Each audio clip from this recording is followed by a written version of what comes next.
بسم الله الرحمن الرحيم. يا أيها الذين آمنوا لا تتخذوا عدوي وعدوكم أولياء تلقون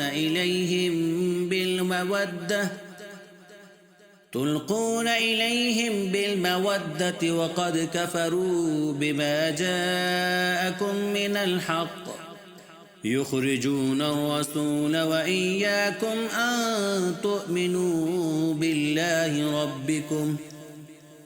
إن كنتم خرجتم جهادا في سبيلي وابتغاء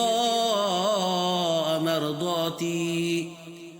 تسرون إليهم بالمودة وأنا أعلم بما أخفيتم وما أعلنتم ومن يفعله منكم فقد ضل سواء السبيل. إن يثقفوكم يكونوا لكم أعداء ويبسطوا إليكم أيديهم وألسنتهم بالسوء وودوا لو تكفرون. لن تنفعكم أرحامكم ولا أولادكم يوم القيامة يفصل بينكم والله بما تعملون بصير. قد كانت لكم أسوة حسنة في إبراهيم والذين معه إذ قالوا لقومهم إنا براء منكم ومما تعبدون من دون الله كفرنا بكم وبدا بيننا وبينكم العداوة والبغضاء أبدا حتى تؤمنوا بالله وحده إلا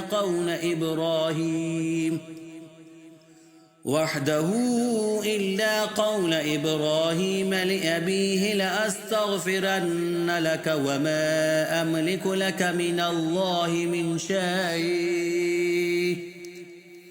ربنا عليك توكلنا وإليك أنبنا وإليك المصير.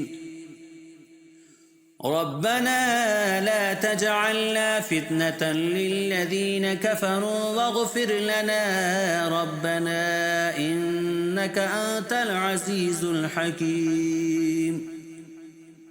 لقد كان لكم فيهم أسوة حسنة لمن كان يرجو الله واليوم الآخر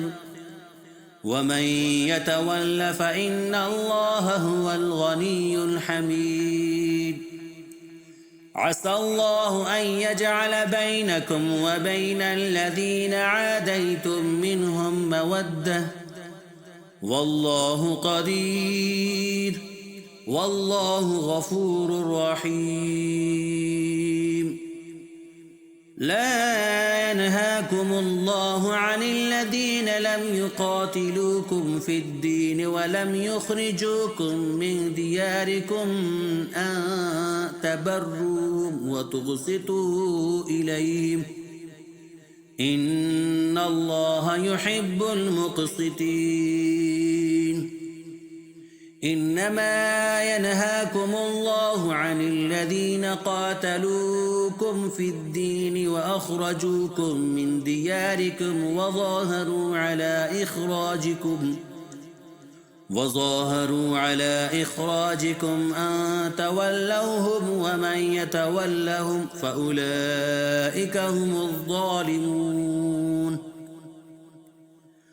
يا أيها الذين آمنوا إذا جاءكم المؤمنات مهاجرات فامتحنوهن الله أعلم بإيمانهن فإن علمتموهن مؤمنات فلا ترجعوهن إلى الكفار لا هن حل لهم ولا هم يحلون لهن وآتوهم ما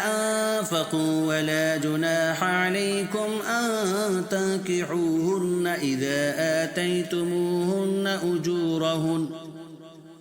ولا تمسكوا بعصم الكوافر واسألوا ما أنفقتم وليسألوا ما أنفقوا ذلكم حكم الله يحكم بينكم والله عليم حكيم وإن فاتكم شيء من أزواجكم إلى الكفار فعاقبتم فآتوا الذين ذهبت أزواجهم مثل ما أنفقوا واتقوا الله الذي أنتم به مؤمنون يا أيها النبي إذا جاءك المؤمنات يبايعنك على أن لا يشركن بالله شيئا ولا يسرقن